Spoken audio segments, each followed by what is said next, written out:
can see the heading. Here the topic is rectilinear motion with acceleration.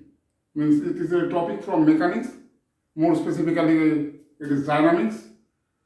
And you know that dynamics has two parts. One is kinematics, another one is kinetics. The part where forces are not considered, only motions are considered, that part of mechanics is called, or that part of dynamics is called kinematics. And where the motions along with the forces causing the motions are analyzed, that part of dynamics is called kinetics. So this part is kinematics because here forces will not be considered. Okay? All these three formulae are known to you. Somewhere in books, instead of x, s is written. Here, x is displacement. Okay? Here, v is what?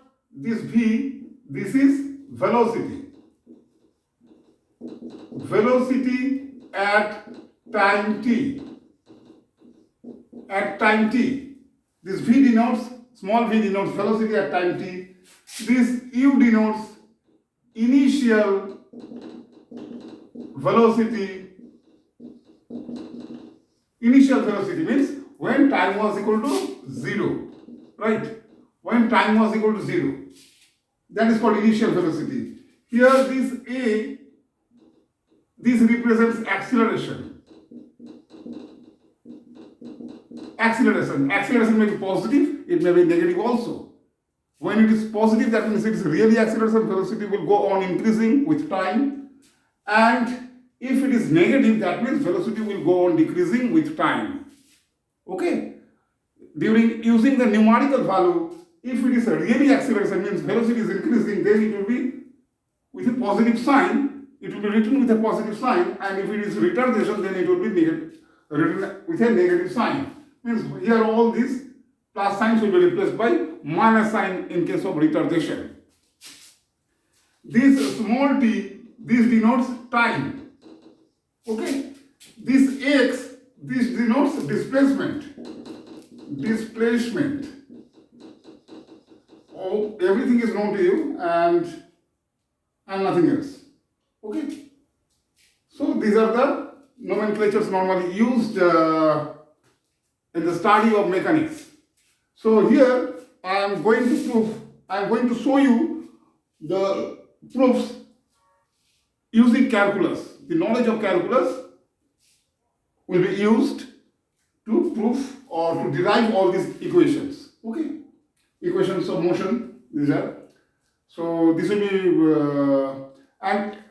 you already have learned in class 11 to derive all this formulae using graphical method. Okay? Using graphical method, this formula can be derived. Using algebraic method, this formula can be derived. Again, using calculus, this formula can be derived.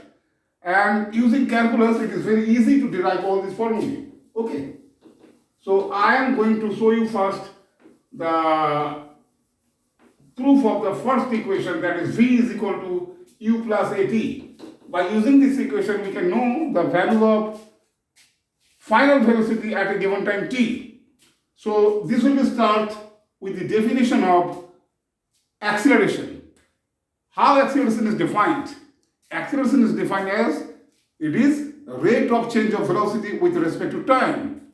So using the knowledge of differential calculus or derivatives, we can write acceleration A, this is rate of change of velocity with respect to time. So this is equal to dv dt, where v is velocity, t is time.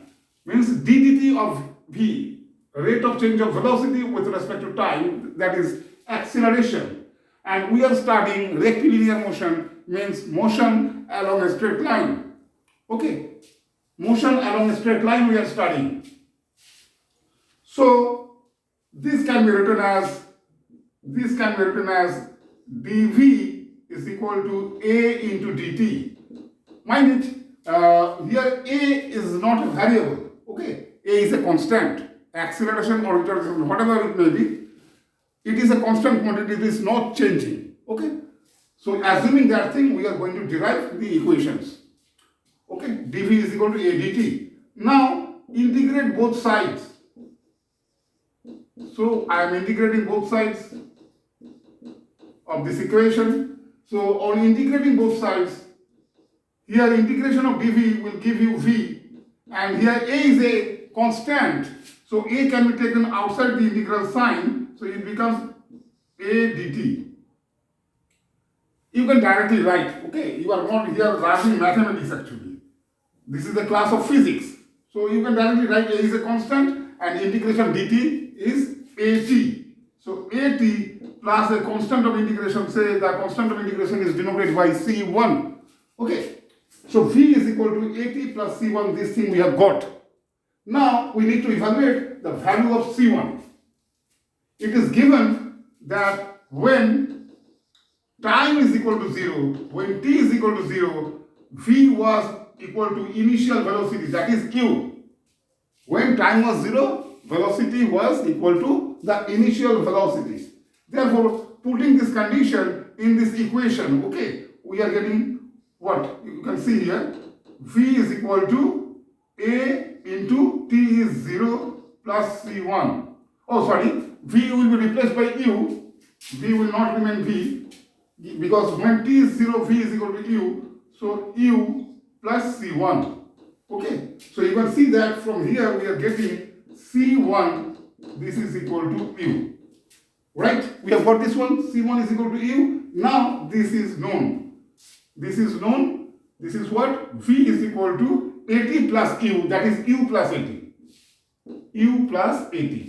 Okay, so first formula has already been derived. V is equal to u plus at, and this formula is known to you. Okay, so this was the first formula.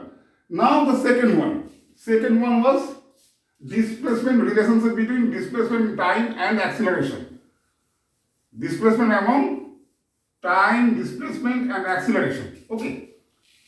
So that thing can be started with the definition of velocity.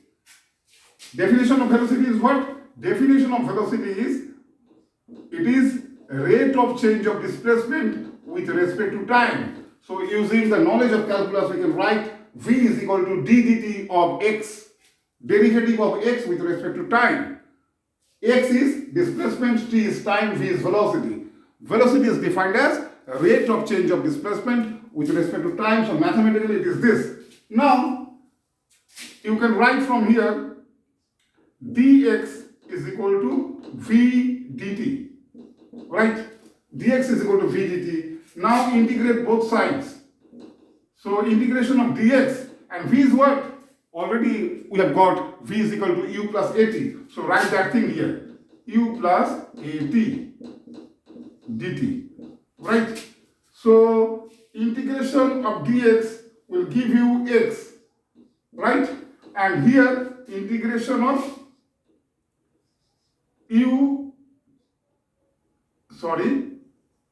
integration of u dt, you can directly write this way. U is a constant, a is also a constant. Okay, u is a constant and a is also a constant. So you write this way directly, u dt plus a integration of t dt. Right? You can write directly this way. So next line is, this is ut and this is t square by 2, integration of t dt, that is t square by 2. So this becomes half a t square plus a constant of integration c2. Okay, so we have got this one, x is equal to ut plus half a t square plus c2. Here also one condition is known to us, that is when time t is equal to 0, displacement x is also 0. When time is equal to 0, displacement x is also 0. So now you put this condition.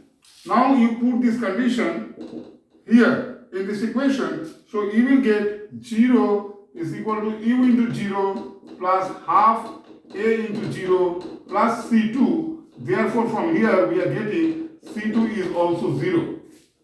C2 is also 0. Therefore C2 is 0. So x is equal to what? X is equal to ut plus half a t square. X is equal to ut plus half at square. Okay. So this is the, and this relation is also known to you. Already this is known to you. X is equal to ut plus half at square. In some books, instead of x, s is written. S is equal to ut plus half at square. Both are same. There is no difference actually. Okay. And then the then the third one. Okay. So this was the second formula. This was the proof for second formula, or this is the derivation for the second formula. X is equal to ut plus half at square. Now the third one, or the last one. Okay. Third one is the last one.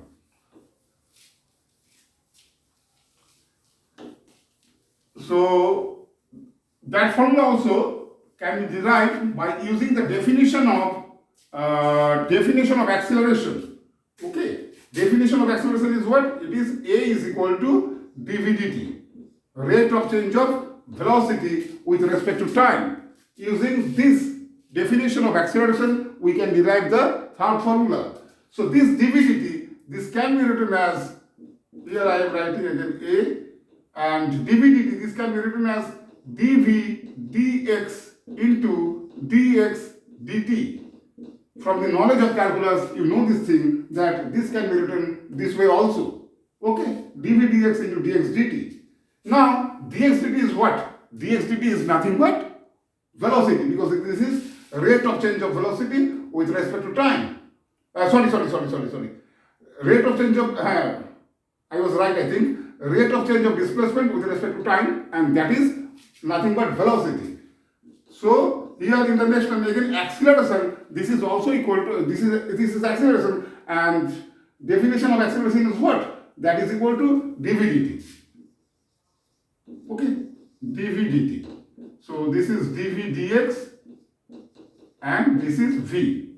Okay, dx dt is nothing but v. So now, am I right or wrong?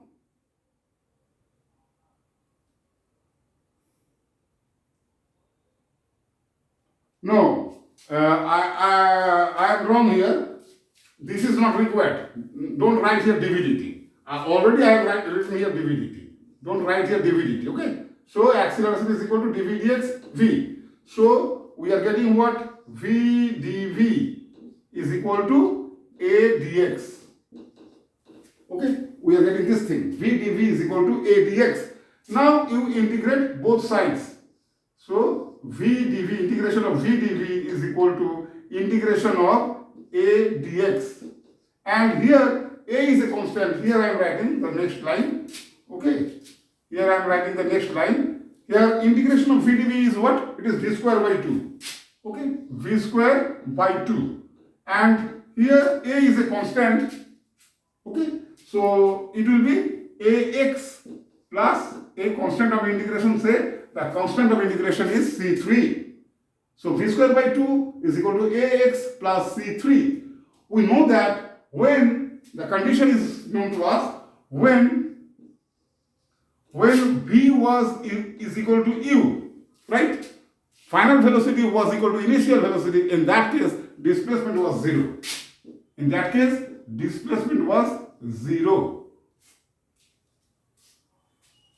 Okay, therefore, we are getting what? Putting this condition in this equation, we are getting u square by 2 is equal to a into 0 plus c3, from which we are getting the constant c3 is equal to u square by 2. Am I right? Now, use this value of c3 in this equation. Therefore, v square by 2, this is equal to ax plus u square by 2. Okay, and from which we are getting v square is equal to, write this term at the first position, u square plus 2ax.